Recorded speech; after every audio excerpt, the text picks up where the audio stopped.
Hi guys. तो हमने पिछली वीडियो में फ्लूइड स्टैटिक्स कवर कर लिया था। अब हम फ्लूइड डायनामिक्स की बात करेंगे। और जो लोग सीधा ये वीडियो देख रहे हैं, मैं उनको बता दूं कि ये चैप्टर पढ़ाने के लिए नहीं है वीडियो। ये बेसिकली जो तुम लोग अपने दोस्त से 10 मिनट पहले पढ़ कर जाते हो ना एग्ज़ाम से पहले, वो वाली चीज़ें हैं।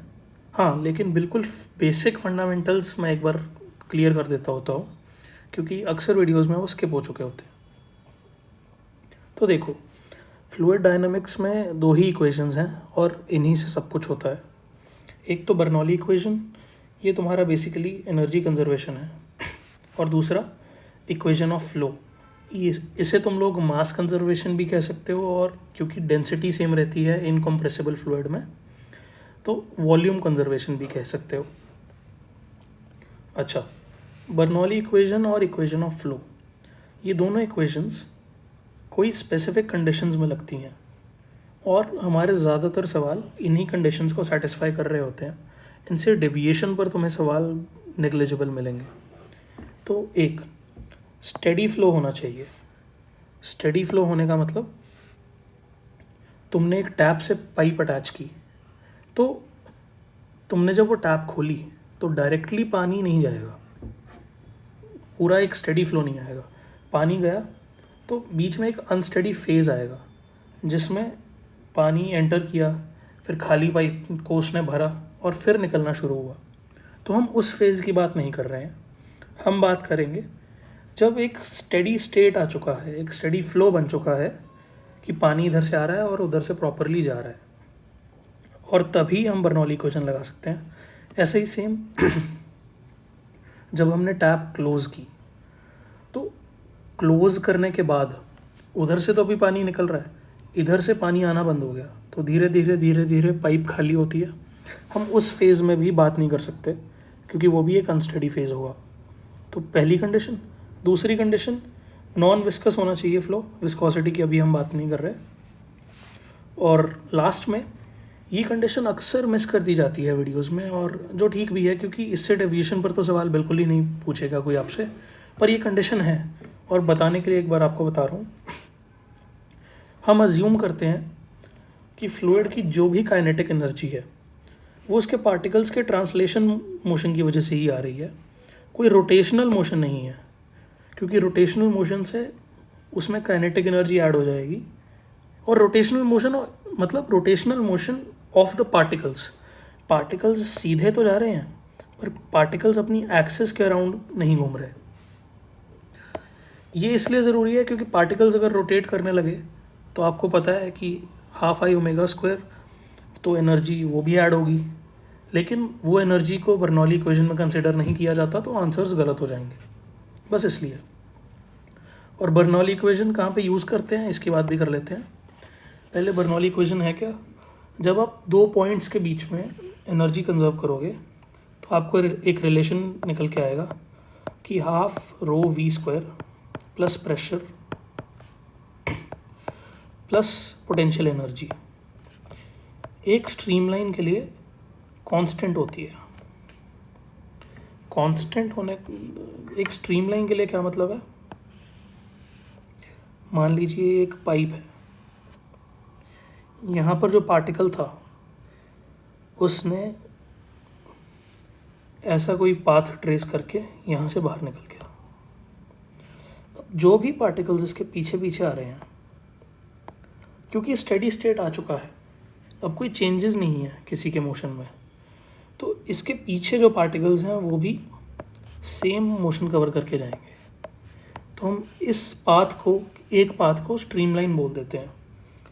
और एक पाइप में बहुत सारे इनफाइनाइट नंबर ऑफ स्ट्रीमलाइंस बना सकते हो। स्ट्रीमलाइंस ड्रॉ करने की दो रूल्स हैं बस, बहुत सिंपल से। एक कि स्ट्रीमलाइंस को हम कट नहीं कर सकते, क्योंकि अगर आप कट कर दोगे तो, क्योंकि ये डायरेक्शन भी बता रहे हैं पार्टिकल्स कहाँ से आ रहे हैं कहाँ से जा रहे हैं, तो जो पार्टिकल यहाँ पे होगा उसके लिए डायरेक्शन फिक्स्ड नहीं रहेगी कि यहाँ जाएगा या यहाँ जाएगा, तो ऐसा हम नहीं कर सकते। और ये बाय कन्वेंशन है कि जहाँ पर स्ट्रीमलाइंस ज़्यादा पास में है मतलब वहाँ पे स्पीड ज़्यादा है, और जैसे ही स्ट्रीमलाइंस दूर दूर बनाने लग गए मतलब वहाँ पर स्पीड कम है पानी के फ्लो की। अच्छा, और जो ये बर्नौली इक्वेशन है इसको लगाएंगे कैसे? हम पॉइंट 1 मानेंगे कोई स्ट्रीमलाइन पर और पॉइंट 2 मानेंगे कोई स्ट्रीमलाइन पर। हम दोनों के लिए ये कांस्टेंट इक्वेट कर देंगे, मतलब half ρ1 v1 p1 ρ1 g1 h1 equal to ऐसे ही सेकेंड पॉइंट के लिए, तो आंसर आ जाएगा आपका। और ये इक्वेशन भी कोई डरावनी इक्वेशन नहीं है कोई, क्योंकि ये आपको दिख रहा है कि ये एनर्जी कंजर्वेशन से आ रही है। हम इसका फॉर्मेट देख के समझ सकते हैं कि ये काइनेटिक एनर्जी से रिलेट होती होगी। इसको टर्म को आप रिलेट कर सकते हैं फोर्स इनटू डिस्प्लेसमेंट से, प्रेशर वाली टर्म को, और इस टर्म को पोटेंशियल एनर्जी से रिलेट कर सकते हैं। बस इतनी सी बात है, इसी को लगाकर सारे आंसर्स आ जाते हैं। और जो दूसरी इक्वेशन है वो है A2V2 इक्वल टू A1V1। ये भी सिंपल है। मान लो ऐसी कोई पाइप है, इस माउथ का एरिया है A1, इस माउथ का एरिया है A2। यहाँ पर पानी की स्पीड V1 है, यहाँ पर पानी की स्पीड V2 है। थोड़ा सा सोचने पर आप समझ जाएंगे कि बेसिकली A1V1 है कि पर सेकंड इस माउथ से कितना पानी एंटर कर रहा है, और A2V2 है इस माउथ से पर सेकंड कितना पानी एग्जिट कर रहा है। इससे पहले जब मैं रिकॉर्ड कर रहा था मैं इसकी डेरिवेशन भी करने लग गया था, पर उससे वीडियो लंबी चली गई और उसका कोई पर्पस भी नहीं है। तो अब क्योंकि हमने माना है कि इनकम्प्रेसिबल फ्लूइड है, तो बीच में कहीं एनर्जी मास यानी कि पानी स्टोर नहीं हो सकता, तो मतलब जितना यहाँ से आ रहा है उतना वहाँ से निकलना भी पड़ेगा। और इसी से इक्वेशन ऑफ कॉन्टिन्यूटी आ गई कि A1V1 जितना पानी एंटर कर रहा है इज इक्वल टू A2V2, मतलब जितना पानी जा रहा है। अच्छा, और यही दो इक्वेशंस हैं जैसे कि मैंने पहले बोला जिनसे आपके सारे ही तरह के क्वेश्चंस हो जाएंगे। अब इनके कुछ स्पेशल केसेस जिनको अलग से थ्योरी की तरह पढ़ाने लग गए हैं उसको भी डिस्कस कर लेते हैं। पहला, velocity of efflux. Velocity of efflux काफ़ी सिंपल है। मान लीजिए ऐसा कोई कंटेनर है और यहाँ से पानी ऐसे इजेक्ट हो रहा है, तो वेलोसिटी ऑफ इफ्लक्स है कि यहाँ से कितनी स्पीड से वो पानी निकल रहा है। इसके लिए इक्वेशन आ जाती है आपकी, velocity of efflux is equals to 2g delta H. अच्छा, अब जो पॉइंट इम्पॉर्टेंट है, डेल्टा एच इन दो लेवल्स के बीच का डिफरेंस है, बेस से कोई लेना देना नहीं है। क्योंकि बेसिकली आपने ये इक्वेशन निकाली कैसे, अगर मैं आपको थोड़ा बताऊंगा, तो आपने एक स्ट्रीमलाइन मानी यहाँ से यहाँ तक, उसमें लगाई बर्नौली इक्वेशन, तो उससे यहाँ पे H2 माइनस H1 वाली टर्म आई होगी जिसको हमने डेल्टा एच लिख दिया। और दूसरा हमने लगाया equation of continuity, A2V2 equal to A2V2 V2 ही VE है, ये 0.2 ये 0.1। और स्ट्रीमलाइन की डायरेक्शन बनाना बहुत ज़रूरी है, A1 इंटू V1। अब ये जो फॉर्मूला है, इस जब ये डराइव करते हैं तो एक कंडीशन हम ऐड कर देते हैं कि जो A1 है वो बहुत बहुत बड़ा है A2 से, कि जो होल का साइज़ है वो पानी की सरफेस की साइज़ से बहुत ज़्यादा छोटा है। इसीलिए इस इक्वेशन से हम देख सकते हैं कि अगर A1 बहुत बड़ा हो गया और A2 बहुत छोटा हो गया और ये एक फाइनाइट वैल्यू है, तो V1 को बहुत छोटा होना पड़ेगा। V1 इतना छोटा हम मान लेते हैं कि V1 को ऑलमोस्ट निगलेक्ट करके 0 लिख देते हैं, और इसी अप्रॉक्सीमेशन का यूज़ करके ये फार्मूला आ जाता है। और मेंस वगैरह के सवालों में तो यही फार्मूला काम आएगा, इनफैक्ट एडवांस में भी बहुत जगह यही फार्मूला काम आएगा। अब जब आपका ये रिलेशन होल्ड नहीं करता तब घबराना नहीं है, बस ये इक्वेशन डायरेक्टली नहीं लगानी, आपको बिल्कुल बेसिक्स से चलना है। आपको 0.1 और 0.2 के बीच में बर्नौली इक्वेशन लगानी है, उससे एक रिलेशन आएगा, और इक्वेशन ऑफ कॉन्टिन्यूटी से दूसरा रिलेशन आ जाएगा, हर दूसरे सवाल की तरह जैसा भी आप करेंगे। और वेलोसिटी ऑफ इफ्लक्स भी बेसिकली एक डायनेमिक्स का स्पेशल क्वेश्चन ही है, जो इतना कॉमन हो गया कि उसको हम ऐसे पढ़ाने लग गए। बस इतनी सी बात है। अच्छा, जो बर्नौली इक्वेशन है उसको लगाने के लिए स्ट्रीमलाइन चूज़ करना बहुत ज़रूरी है, ये मैंने बता दिया था। जो एक और चीज़ इम्पॉर्टेंट है वो आ जाते हैं हमारे इंस्ट्रूमेंट्स, जो हम यूज़ करते हैं कैलकुलेट करने के लिए इक्वेशन ऑफ फ्लो और ऐसी सब चीज़ें। उनको पढ़ने से पहले मैं बर्नौली इक्वेशन के बारे में थोड़ी सी बात और करना चाहता हूँ। जो बर्नौली इक्वेशन है ये, इसमें ना कई बार, वैसे जनरली क्या होगा कि आपको दो चीज़ें दे रखी होंगी, तीसरी चीज़ पूछी होगी, जो कॉमन है। लेकिन कई बार वो क्या करता है, वो डायरेक्टली बात नहीं करता, वो आपको दो ही चीज़ें देता है, मतलब इनफैक्ट अननोन के अलावा एक ही आपको और चीज़ देता है, और तीसरी चीज़ की बात नहीं करता। जैसे कि, पर वो और कोई हिंट दे देता है। जैसे कि क्वेश्चन में अगर उसने बोल रखा है कि पाइप को एक हॉरिजॉन्टल ग्राउंड पे रखा हुआ है, तो फिर वो पोटेंशियल एनर्जी की बात नहीं करेगा। आपको खुद ये बात समझनी होगी कि हाइट तो बदल नहीं रही है, तो पोटेंशियल एनर्जी वाली टर्म को हम उधर के साथ ले जाकर लिख सकते हैं, और ये भी एक कांस्टेंट बन गया, तो बस फिर ये दो टर्म्स रिलेट हो जाएंगी।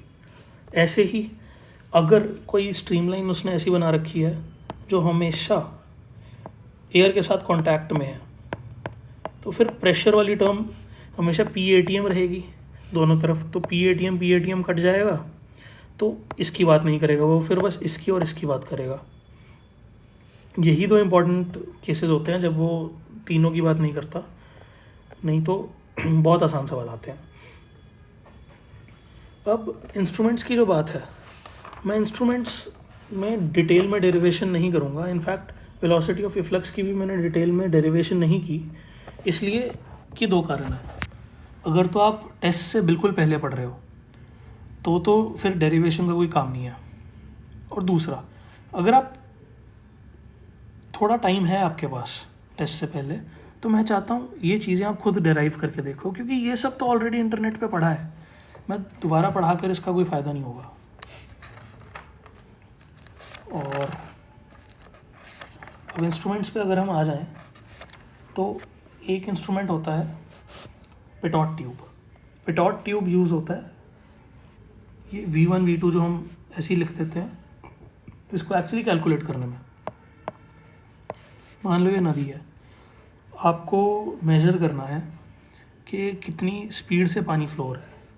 तो पिटॉट ट्यूब क्या है, बस ऐसी L शेप की एक रॉड सी खाली ट्यूब है, इसको आप पानी में डाल देते हो। कुछ टाइम बाद आप देखोगे पानी इसमें राइज कर जाएगा किसी डेल्टा H हाइट तक, और बाकी सब कांस्टेंट हो जाएगा। ये नदी फ्लो कर रही है,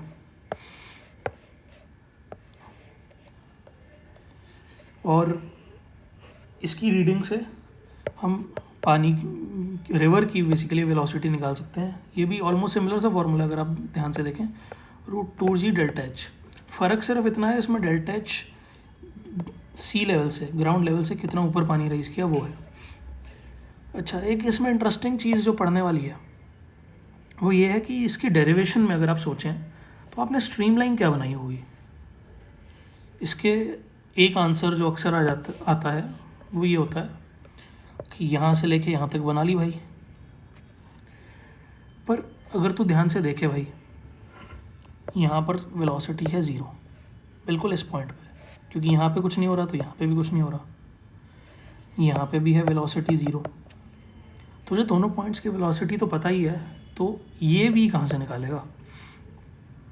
तो एक्चुअली ये स्ट्रीमलाइन यूज़ ही नहीं करते हम, क्योंकि कहीं फ्लो ही नहीं हो रहा, तो एक्चुअली ये स्ट्रीमलाइन है ही नहीं। एक तरह से स्ट्रीमलाइन हम मानते हैं रिवर में आपने कोई पॉइंट लिया 1, यहाँ से लेके इसके माउथ तक पॉइंट 2, और इसके बीच में आप बर्नौली इक्वेशन लगाते हैं और आप लगाते हैं इक्वेशन ऑफ कॉन्टीन्यूटी, तो आंसर आ जाता है। यहाँ पर तो आपको वेलोसिटी 0 पता होती है, ये v है V1 जो आप इस इक्वेशन से निकालते हैं, और इस पॉइंट का प्रेशर है जो वो कैलकुलेट करने में ये चीज़ काम आती है। और इसी से आप ये भी समझ सकते हैं कि डेल्टा एच हमने ये वाला क्यों लिया। इस पॉइंट का प्रेशर हमने लिखा होगा डेल्टा एच प्लस ये हाइट है जो एक्स कुछ, तो हमने लिखा होगा rho g delta H plus x P2, और P1 यहाँ से हमने लिखा होगा ग्राउंड से रो जी एक्स। तो जब P2 माइनस P1 हुआ होगा तो उसमें सिर्फ डेल्टा एच वाली टर्म रह गई होगी, इसलिए रो जी डेल्टा एच लिख दिया हमने। इसलिए ऐसे आपको याद भी रहेगा कि डेल्टा एच ये वाला लेना है। और सेम चीज़ यहाँ पर आपको रिमाइंड करा दूँ कि डेल्टा एच यहाँ से लेके इस पॉइंट तक था। ये थी पिटॉट ट्यूब। और एक और इम्पॉर्टेंट इंस्ट्रूमेंट जो यूज़ होता है वो है venturi meter. Venturi meter equation of flow calculate यानी कि रेट ऑफ फ्लो कैलकुलेट करने के लिए यूज़ होती है। पहले हम वेलोसिटी मेजर कर रहे थे, अब हम फ्लो रेट मेजर कर रहे हैं। फ्लो रेट कैसे मेजर कर रहे हैं, यहाँ पे हमने रखा दो ऐसी चीज़ें, ये पानी अंदर गया, यहाँ से पानी ज़्यादा तेज़ निकलेगा, एरिया क्योंकि छोटा है। यहाँ पे कुछ प्रेशर P1 है, यहाँ पे कुछ प्रेशर P2 है, ये 0.1 0.2, इन दोनों के बीच में हमने लगा दी बर्नौली इक्वेशन। प्रेशर्स हमने यहाँ से लिख लिए। तो इससे हमारा एक रिलेशन आ जाता है जिससे हम इक्वेशन ऑफ फ्लो निकाल लेते हैं। इसका जो रिज़ल्ट है वो याद करने लायक नहीं है, तो मैं वो बताऊंगा नहीं, कोई फ़ायदा नहीं होगा इसमें। बस समझने वाला बात ये है कि आप डरे ना उस दिन जाके। फाइनली लगाना बहुत सिंपल, बर्नौली इक्वेशन और A1 V1 equal to A2 V2, बस इससे आपका सारा काम हो जाएगा। इसके अलावा आपको किसी और चीज़ की ज़रूरत नहीं है फ्लूइड डायनामिक्स में। इनफैक्ट ये केसेस जो मैंने आपको पढ़ाए हैं ना, इनकी भी आपको ज़रूरत नहीं थी, ये सब आप खुद कर सकते थे। मुझे सिर्फ ये दोनों चीज़ें पढ़ानी थी, और ये मेंस का तो आपका सारी चीज़ें ख़त्म हो गई। अब रह गया एडवांस के कुछ एक दो इम्पॉर्टेंट एडवांस लेवल के टॉपिक्स रह गए हैं, वो मैं अगली वीडियो में लेकर आता हूँ। और साथ में मैं लाऊंगा कुछ क्वेश्चंस, अच्छे लेवल के क्वेश्चंस, एडवांस लेवल के, जिसमें सारे कॉन्सेप्ट्स आपके एक बार लग जाएंगे। तो चाहे आप जेईई मेंस की तैयारी कर रहे हैं या एडवांस की तैयारी कर रहे हैं, उनसे आपके कॉन्सेप्ट्स ज़रूर क्लियर हो जाएंगे। और उसके बाद हम विस्कोसिटी, सरफेस टेंशन, इन सब की बात भी कर सकते हैं। आप अपने फीडबैक ज़रूर दे दीजिएगा कमेंट्स में, क्योंकि फीडबैक्स इस वक्त ज़्यादा ज़रूरी हैं मेरे लिए। और लास्टली, अगर कोई स्पेसिफिक टॉपिक पे आपको वीडियो चाहिए, जो आपको चाहिए कि अभी पहले वो रिलीज़ कर दो इन बाकी चीज़ों के से पहले, तो आप वो भी मुझे बता देना एक बार कमेंट्स में। Thank you.